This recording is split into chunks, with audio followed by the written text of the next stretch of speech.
Hello and welcome to Public Conscience, the anti-corruption program produced by the Progressive Impact Organization for Community Development, PRIMOG. I am Chidozie Ogbonnaya with Adaobi Obiabumo. Thanks for joining us. Please watch us on our live stream on Facebook at Official Primorg if it is convenient for you. The spelling of Primorg is Primorg.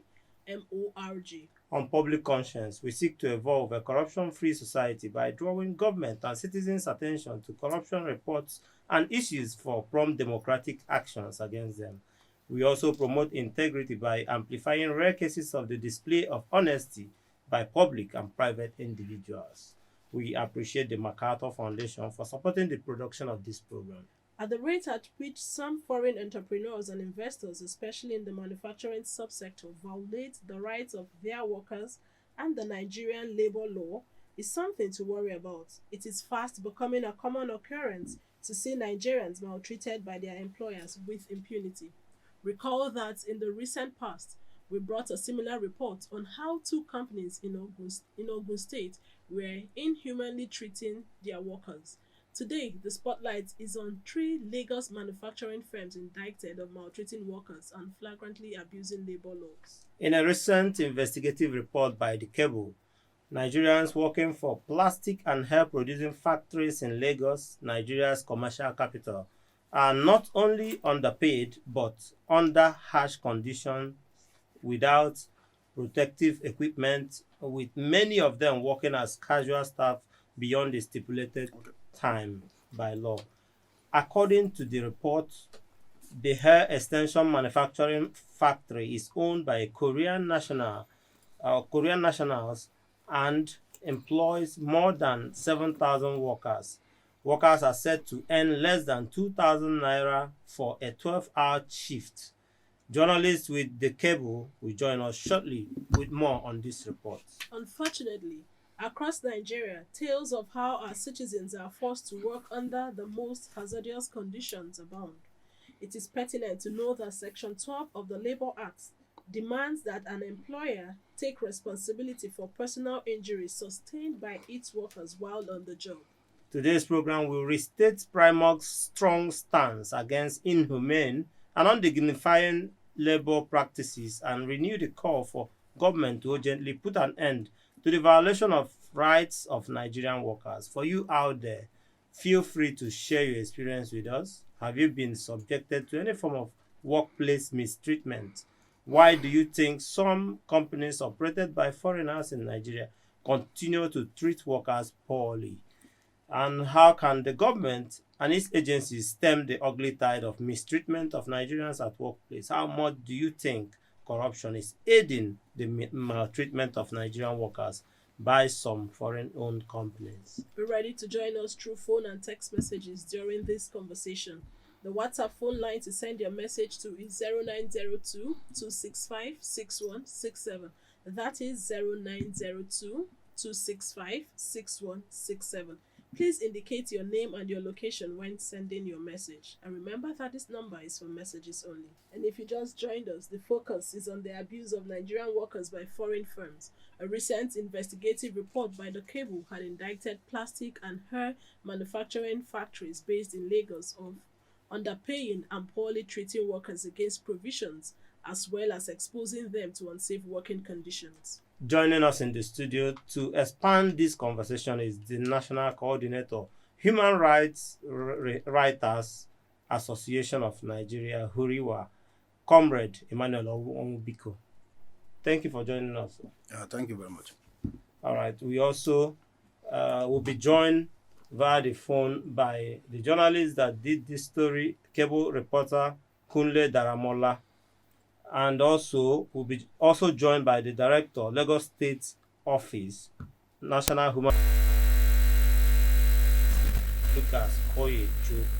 But right now, I think we have Kunle Daramola on the phone. Kunle, right. Thank you for joining us.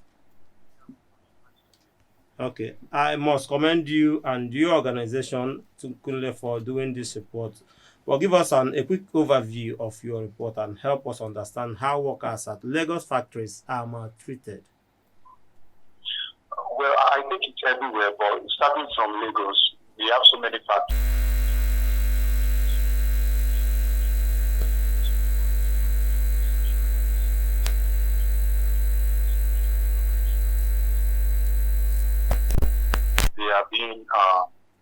they are not being paid well. The environment is not conducive for them. They work. Citing an example of the plastic factory I worked. Casual workers work for 12 hours a day and they get paid 1,650 naira for a day. How much did you say again? You said 1,650 naira per day. Per day for a worker. For a 12-hour shift, or how many hours? Yeah, for a 12-hour shift, from 7 a.m. to 7 p.m. in the night.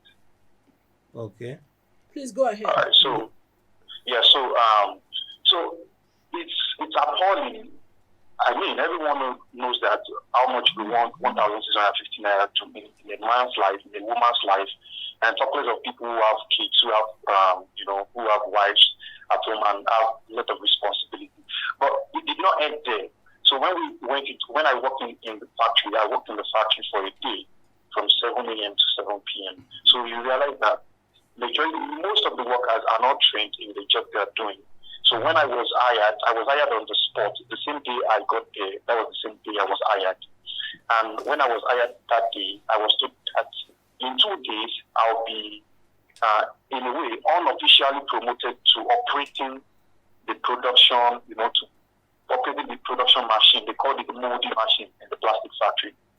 I had no previous knowledge. I wasn't trained. I was only given 2 days to look at people who have been doing it. And when I spoke with some of the workers who were already there, I learned that some people started operating the molding machine in 3 days after they got hired.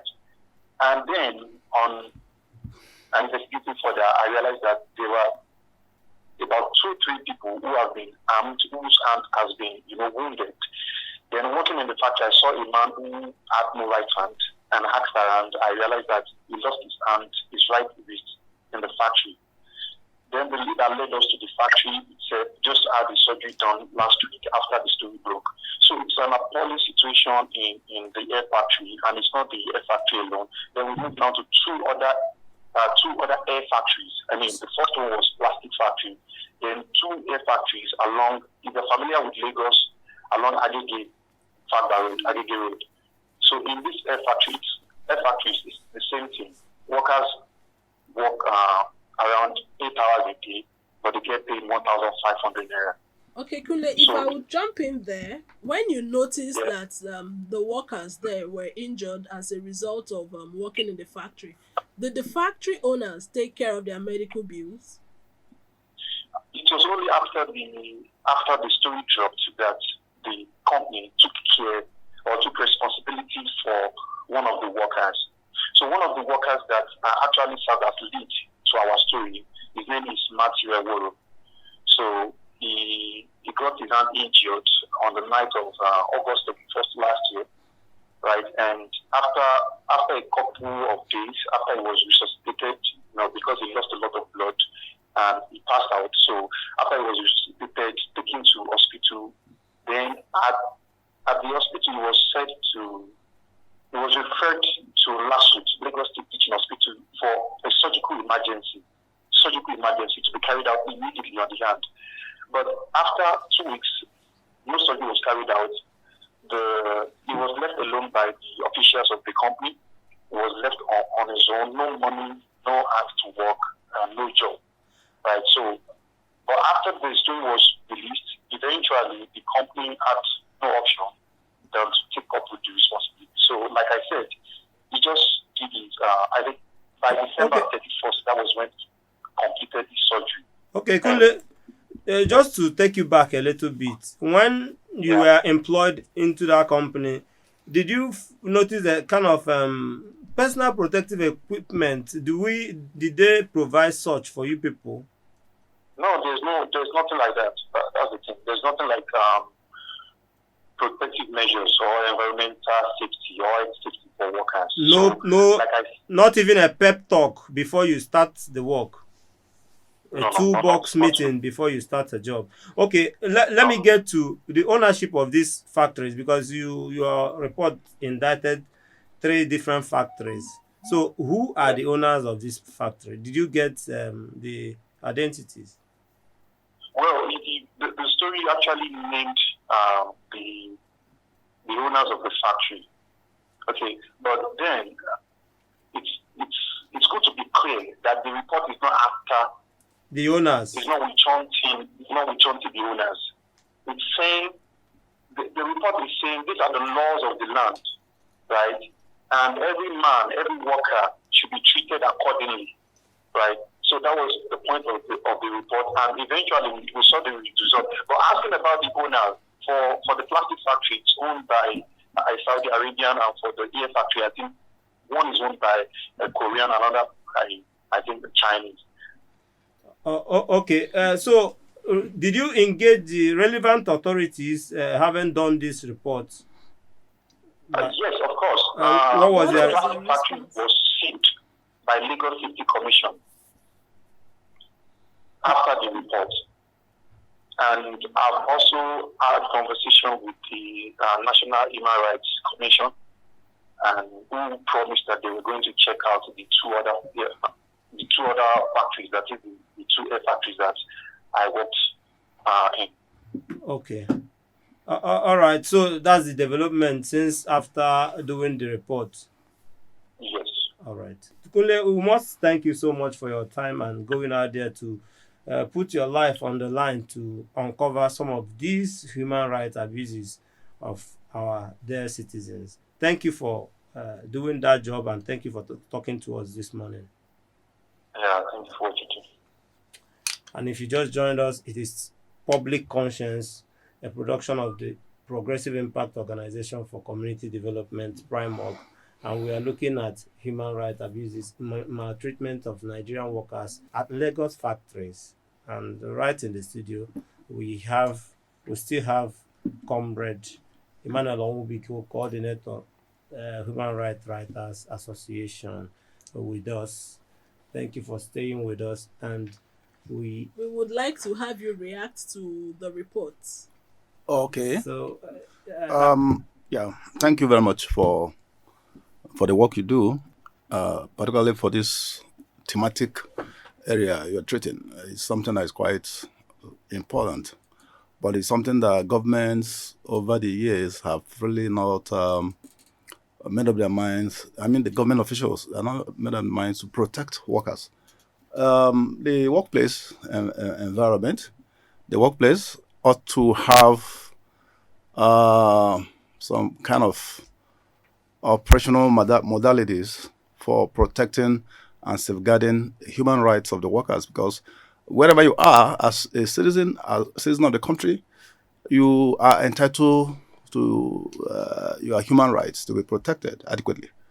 The report is a good one, and it's a report that shouldn't just end at the level of just telling us what has transpired in some of those factories.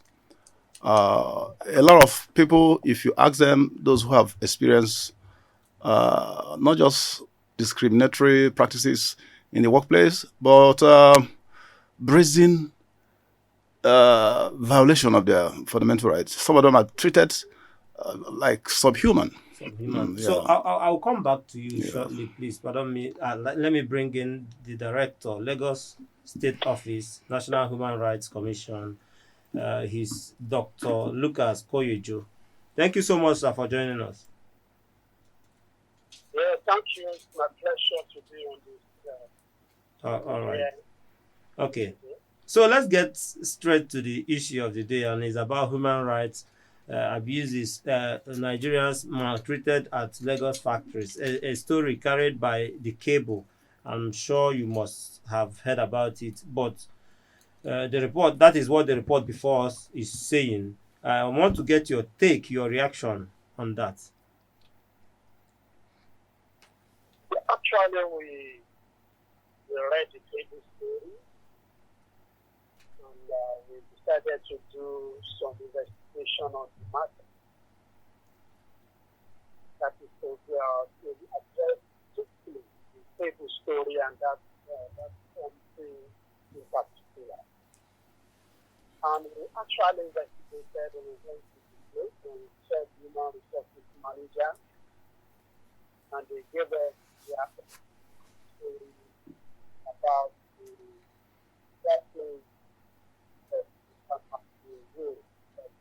actually wasted. As what happened to you is due to and that you've done all you need to do to make sure that you get treated. This that have been because they actually got in contact with the complainant, victim, Mr. Warren said, who confirmed that they have been paying salary and they have been paying commission. But we actually noted that the best period is the treatment after the story payment. That is, which they do not anyway, but that's the reality. They should say and actually taking the competition. Apart from that, one of the issues that came up is the fact that the man could not get treatment due to doctor strike. It's not the threat of the company.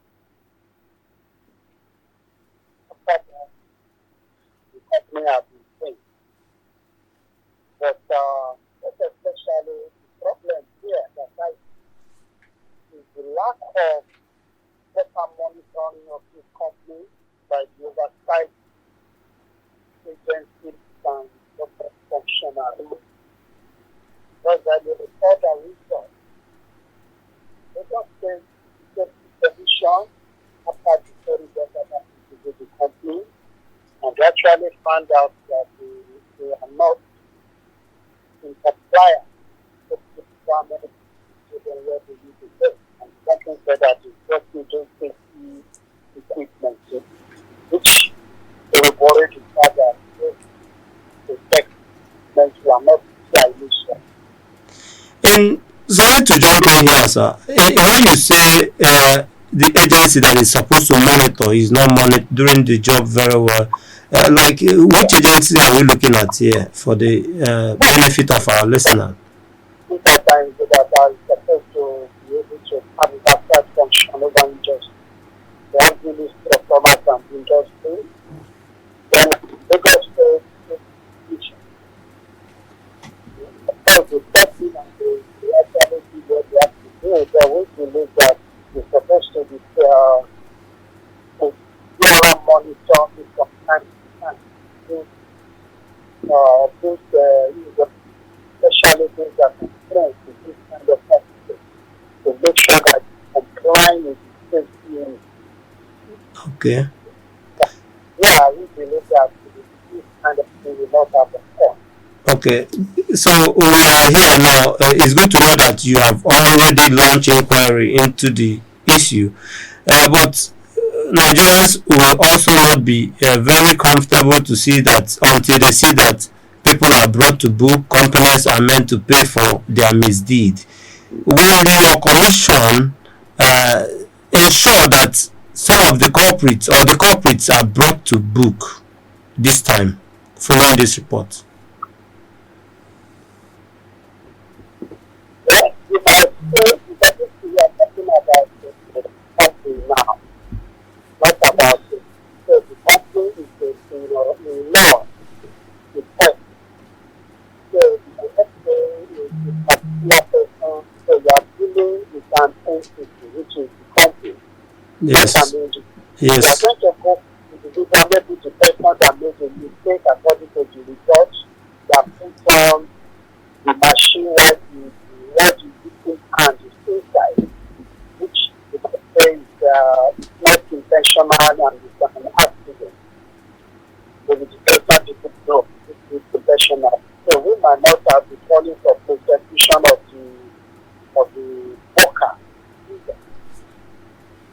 Oh, So just for what will happen when this kind of thing happen, which is payment of adequate compensation under the Employee Compensation Act, which government said that they going to follow. But the first thing first is to actually make sure that the medical expenses are taken care of, okay. which I believe do now, especially as the stories have come. Now, what we are concerned about is cases that happen things like that. able to do that, able to get service and project on and treatment or story goes to the public. The company will deny that, and that is not they want to talk about. What we are looking at is better. When you see a particular thing and go to the public, there are several events of others that nobody knows about. Okay, sir. Actually, we are trying to get the broader picture because of a truth without consequence approach, companies will always violate rights of workers. So we're trying to get the buy-in of your commission on how you are going to handle this and to ensure that it becomes a deterrent to others and we have a better Nigeria to live in. Well, the commission, we are still on the case. It's not just closed, we are still investigating. And in this time, we are going to set this step to the council, the Human National Rights Commission Council. We are decision on the matter. If the body comes to us, something that it's false, then report can be report. Yes, under the Commission Act, we have the power to do that. When the trial will see a story like that, it's not necessary that the victim of our rights of the law department. We can put it up, stay much, not the former complaint, and that's exactly what we do now. We are still doing it. So you are assuring us that after the investigation, if they are found wanting, that the National Human Rights Commission will take punitive action against them. Definitely, there will be an award for compensation. They are found wanting. But will the public be privy to the report after your investigation? Will the public have the privilege of knowing what the report is after your investigation, the outcome of the investigation? Yes, the commission, the public have a right to know.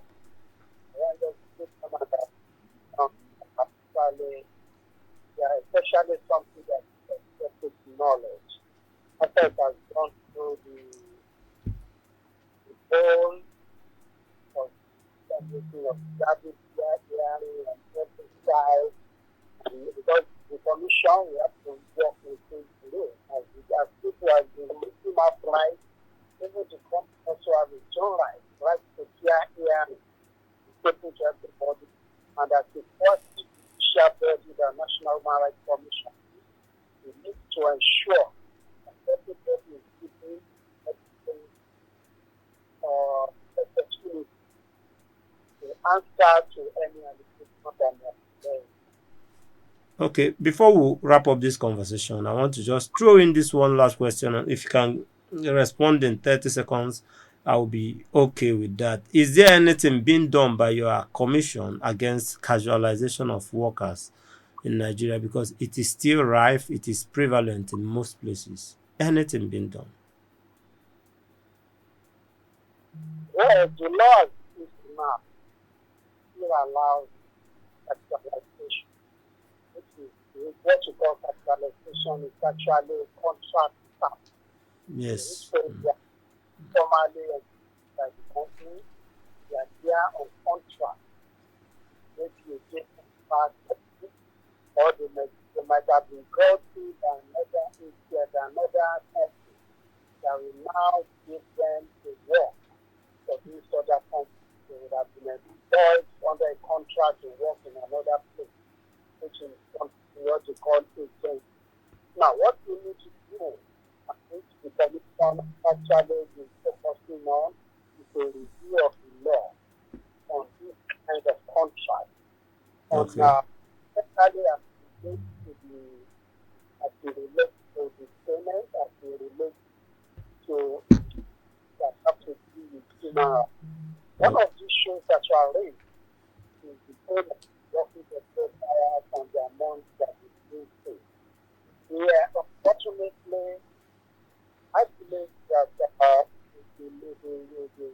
money being paid is like a slave wage. Okay. Especially in Nigeria now, 30,000 naira is still the minimum wage, which I believe is something that should be reviewed. Okay. Because that is nothing to this Nigeria. Okay, the government seems to be planning something around that minimum wage, and as well, I know that the law to prohibit that casualization got stopped at some point. One of these in the past years, if I'm not mistaken. But we must thank you so much for joining us this morning with those assurances that the National Human Rights Commission will investigate and further punish, if need be, anyone or companies maltreating Nigerians out there. Dr. Lucas Koyejo, Director, Lagos State Office, National Human Rights Commission. Thank you so much for joining us. You are welcome. All right, it is still your program, Public Conscience, production of Primog, the Progressive Impact Organization for Community Development. I still have Comrade Emmanuel Onwubiko, who is the coordinator, Human Rights Writers Association of Nigeria. Thank you so much, sir, for staying with us. And I know you didn't hear, his voice was faint on the phone. I don't know if you get anything from that, but you heard me ask some questions to him. And what do you make of all this back and forth with, they regulating and punishing companies found wanting? Yeah, first and foremost, the Lagos State government has the primary role of ensuring that the fundamental human rights of workers in their states are protected. Lagos State government, they should have a ministry for trade or ministry for industry or whatever. I'm sure they and have. Labor, Ministry for Labor and Productivity. Most importantly, the Ministry of Labor, that is their primary responsibility to ensure that investors, the so-called investors who come into Nigeria to put in, I don't know if they come with their money or they come and maybe do some kind of quick business in Nigeria and raise some money from banks and set up businesses. If they're coming with a much desired foreign exchange into Nigeria to set up their factories, it is not a sufficient reason for government to abandon Nigerian workers working for those companies. But the country is notorious for not caring about citizens who work in companies that are run by foreigners. I have also had the opportunity, I've also had the privilege of having worked in a company that was managed by Indians in those days, far back. The earliest period of my working life before becoming a journalist, So I have a working knowledge of what most of these Nigerian citizens go through. And it is not a story of just yesterday. It's something that has been there for ages, and nothing is being done by government at every level, at the state level, at the federal level, particularly at the federal level, to ensure that citizens who work in companies have their rights protected.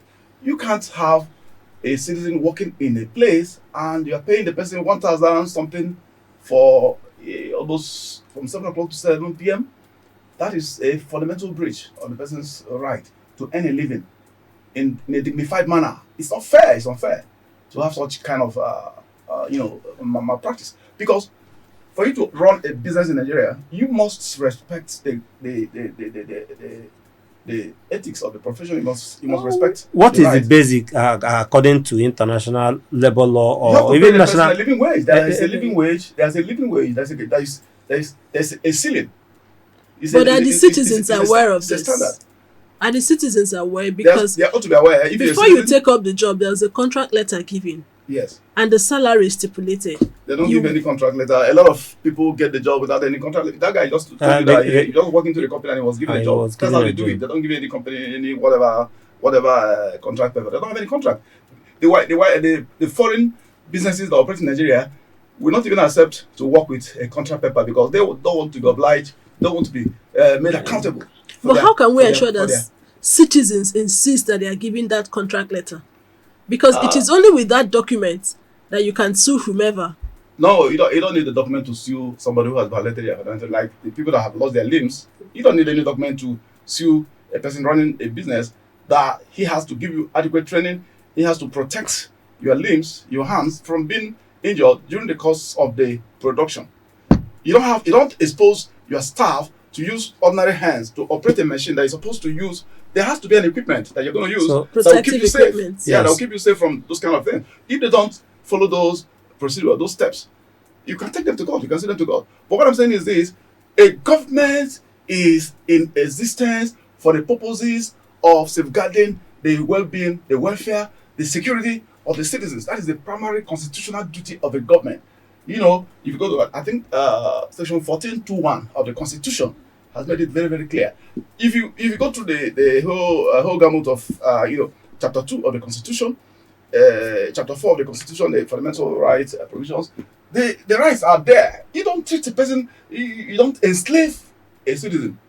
There's a law against enslavement. That's Okay. pure enslavement. You don't do that. Okay. And if you're watching us on Facebook via official Primark, we would encourage you to drop a few lines. All right. So let's get back to Comrade Onwubiko, because we are looking at why is this prevalent. Can we always tie it back to the unemployment? And Adobe asked you about why are citizens not aware of this? Yes, that is the essence of having this kind of program. If you have Nigerians listening in or watch programs like this, they will get conscientized, they will be enlightened. And the duty of every citizen of the country is for you to be an active citizen. Being an active citizen means you participate in the way the government is run, in the way things are done, both in the public space and in the private space. You ought to know some of those things. You ought to know some of those laws. What is binding on employers of labor at the public sector sectoral level? What is applicable in the private sectoral level? Also talk about the issue of casualization. You find out that most of the culprits of the practice of casualization are very big time firms. You know, and sometimes when you even appear on programs like this and you want to mention the names of those companies, the people who are organizing the program will be telling you, don't mention names and all these things. We need to begin to mention names so that you name and shame some of those kind of practices. You can't expect a 5-star hotel to have 75% of their entire workforce as casuals, and the 5-star hotel has to be compelled by labor to allow the workers to set up a union. The same thing applies even to newsrooms, even to a lot of newspapers. A lot of newspapers don't allow their workers to come into a union, because when you get into a union, you are going to defend yourself. You know how to defend yourself. So most of those private factories, those who work in private factories, are supposed to have unions. Let me tell you, the country has to have a standardized kind of form of payment. Like if you go to London, you have a lot of companies in London. Most Nigerians that are schooling in London survive by working in most of these production lines, and you have a period within which you are not supposed to exceed in a day. Some of them, you don't work more than 2 days in a week or 3 days in a week, and they pay you adequately, pay you very well.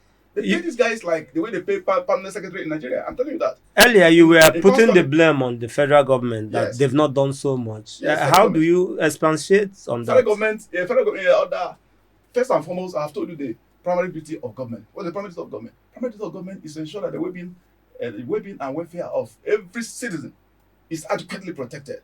To ensure that they put the mechanisms in place for observing how those who engage Nigerian citizens, whether in private work or in public sector work, follow the rules. There has to be rules. You can't afford to run a country where there are no rules, where you allow people to come in from all over the place, from China, from some of these inconsequential countries all over the place in Asia and the rest. They come here and set up companies, and they treat our citizens like they're treating monkeys. It is because there are no consequences. That's why you have companies employ citizens and just treat them the way they want. Otherwise, if you have a system in place whereby if a worker in a given factory injures himself or herself, that the company is going to be sued to the last penny. If you subject your staff to getting the limb or the leg or whatever cut off, the company is supposed to pay heavily, not just for the medical care of that person, but for having put the person into disability. You have to pay heavily. You have to pay a lot of money. If such thing happen in a place like Britain or any part of Europe, I'm telling you this, if such thing happen to any of the workers in any of the factories in Europe, if it happens like 2 times, that factory will close down because you're going to pay each person not less than 50 million pounds. I'm telling you this. So why can't we have a system in place? Because you mentioned corruption. That is exactly the primary reason why they don't regulate how foreign owners of companies and even local owners of companies, not just foreign owners of companies, even our own so-called brothers and sisters who also run companies in Nigeria, sometimes they treat their workers like they're subhuman. You understand? From what you said, comrade, we what I deduced is that we have a very big problem in our hands. We've always had this problem, but it seems the problems are compounding. Let's take Let's hear from this person. Hello. Good morning, sir. Good morning. Your name and where you're calling us from? I'm calling from Nigeria. What's your name, please? My name is Hillian. Let's hear you. I got a similar problem with the company. Where is the company? Here in Abuja. Okay, what are the issues? I want to come right to your office. Can I be able to get this number from if I call you? Yes, please. Okay. You can call us back on this number. Yes. Okay. When you are up. All right. Thank you so much. Okay, just call us or send us a message. Hello, your name and where you're calling from. Good morning. Your name and where you're calling us from. I'm calling from Flouting, and I'll be available to you. All right, let's hear you. What Nigeria will do us is get to work. We are talking about economics in Nigeria, and these are the leaders, the way they are doing, which is very wrong. All right, I don't know if the way that's Nigeria is treating workers, is very wrong. That's what I got. I agree with you that maltreatment of workers is unacceptable. Like my guest has painted a very clear picture of it that it's not tolerated abroad, and I don't know why it should be tolerated here. So we have a big problem in our hands, and first thing is to acknowledge it. Second thing is to ensure that countries who are doing this are punished. Let's take this one. Hello. Hello, good morning. Your name and where you're calling us from, please. I'm coming this way from MacArthur, Ogun State. All right. Let's hear you, comrade. The topic for today, I think is that issue is general issue. I don't think it's only in Lagos State. I agree with you, comrade, because we've done something in Ogun State. So go ahead with your contribution. Yeah, so I think the human right, I think it's necessary they begin to go into this companies and look how they molest and they use our small children. So I think it's good so that they can able to know the worry they are facing, so that at least they are able to develop the workforce and how they are being used. So it's not in Lagos State. I think thank God you said it. That the Ogun State, I would say, I don't know, it's worse because I've been in that shoe before. But I think it's good that this light is coming up so that we need to checkmate each factory and how they are using our. Thank you very much. Thank you for your contribution. For joining us. Still with Comrade Emmanuel Onwubiko in the studio, the national coordinator of Huriwa. So, Comrade. Yes. You cover the 36 states. You have your people out there. How widespread is this abuse of rights of workers across Nigeria? Well, there are quite a few number of places where you have companies operate. Nigeria is almost the first state. The places where you have companies that are actually working optimally is maybe Lagos, Ogun State, Kano State, and a few other states. In the southeast, maybe Anambra, part of Anambra, part of Abia. You know, so the places where you have workers actually working in factories are quite limited. But that is not to say that it is not a national phenomenon. It's a national problem. Is an issue that deserves the attention of the National Assembly if they really care about their constituents. Because a lot of people, Nigerians who face these ordeals, are people from the different constituencies around the country. And because the foreign people who come into Nigeria, I want to say that it is not just the foreign people that maltreat our citizens. Local manufacturers also maltreat their fellow Nigerian citizens. So it's not about foreigners. But the reason why we're talking about foreigners is that it is completely unacceptable in a lot of countries to find out that, for instance, you can't go to Malaysia and set up a company as a Nigerian and start to maltreat their citizens. Who are you? How can you do that? How can you go to China and set up a company and start maltreating Chinese? But Chinese, even right there in China, because I have traveled to China, I've stayed in China for some few weeks. You know, I've seen what people face in that place. Even their own citizens, they are not very well treated. You know, then, but countries in Europe, countries in advanced societies have standards of operation. You don't, for instance, you cannot enslave your workers. You cannot make your workers treat them in a very subhuman level, because every human being in the world has dignity of his human person. The moment you remove the dignity of that person is no longer a human. So it is compulsory that companies must be made to respect those thresholds or face the consequences. You can't have a country, you can't call a place where there are no consequences for offenses a country. That is why a country is supposed to be governed by laws. A country is not supposed to be governed by the whims and caprices of the capitalists, people who have made money by any means possible. You set up companies, you must treat your workers in such a way that their fundamental rights must be protected. And one of the ways to discourage that kind of malpractice is to ensure that when you have a case of a factory worker not being adequately treated or being subjected to disability, is to make sure that the legal processes are activated and that heavy penalties are imposed.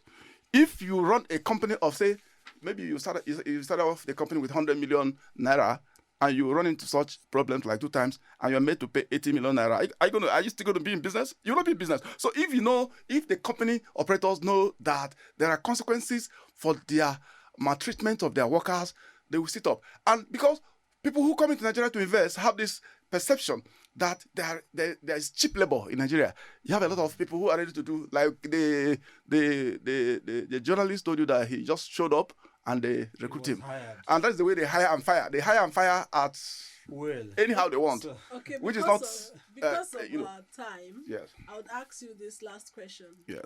Should we expect anything from Huriwa? Well, Huriwa is not basically, we're not specialized on that particular area. Our area is mostly good governance. You should challenge. I'm surprised you didn't invite somebody from the Ministry of Labor. They are the guys you should face. The Ministry of Labor, that's why they set up Ministry of Labor and Productivity. Their job in that Ministry of Labor is not just to be negotiating with NSC for salary increase. No, that's not that one. Maybe just part of their work. The major work of the Ministry of Labor, Ministry of Industry, should also have a department. They monitor how workers are treated. Because a country becomes a country and respected if the workforce is cared for. For instance, let me give you, and a matter that has to do with their healthcare, they don't play with it. Workers have health insurance policies. They have life insurance. If for instance, if you're a journalist and you are sent to Maiduguri, sometimes they can send a journalist from here to Maiduguri to cover a war situation. You don't send the journalist that is maybe just paying him like 150,000 naira. You send him to Maiduguri, and the next time Boko Haram fires the person, and that's the end of it. The family will not have any. No, you don't do that. So countries have to organize themselves and ensure that people who work in the factories, and these factories are actually the factories that keep the country going. Yes. And you really have to invite people from the Ministry of Labor. People from the Ministry of Labor. You mentioned the National Assembly. Now you've talked about the federal government, where Ministry of Labor falls under. We must thank you so much for those perspectives, what you have brought into the program today. And we pray that the government will keep on talking about these things because it's beyond prayer. We'll keep on talking about it and pushing that the right things be done. But we really must this go. is how we'll be wrapping it up at Adobe today. Please visit our news website, primognews.org. That is primognews.org. For all the details of our reports and interviews, visit our website, www.primog.org, to get all the information about Primog. And you can watch our videos on Primog TV, our YouTube channel. Please subscribe to get reminders when we have a new post. We appreciate our guest, the National Coordinator, Human Rights Writers Association of Nigeria, Comrade Emmanuel Onwubiko, and Human Rights Writers Association of Nigeria stands for HIRUWA. HIRUWA stands for it. And also we thank the Director, Lagos State Office, National Human Rights Commission, Lucas Koyejo, and journalists with the Cable newspaper, Cable, Kunle Daramola, who both joined us via the phone. Thank you all for joining us today. Public Conscience has the support of the John D. and Catherine T. MacArthur Foundation, committed to building a more just, verdant, and peaceful world. Get more information about the foundation on its website, macfound.org. Join us again here next week for another episode of Public Conscience, and remember to follow us on X, formerly Twitter, @officialprimog. I am Adaobi Obiabumu. And remember that birth registration and birth certificates are free if your child is under 18. Help stop the corruption in birth registration and do not pay for birth certificates. Also, remember that you can give us information or hints about corrupt acts through our phone at 09022656167 or primogng@gmail.com. I am Chidozie Ogbonnaya. Stay safe.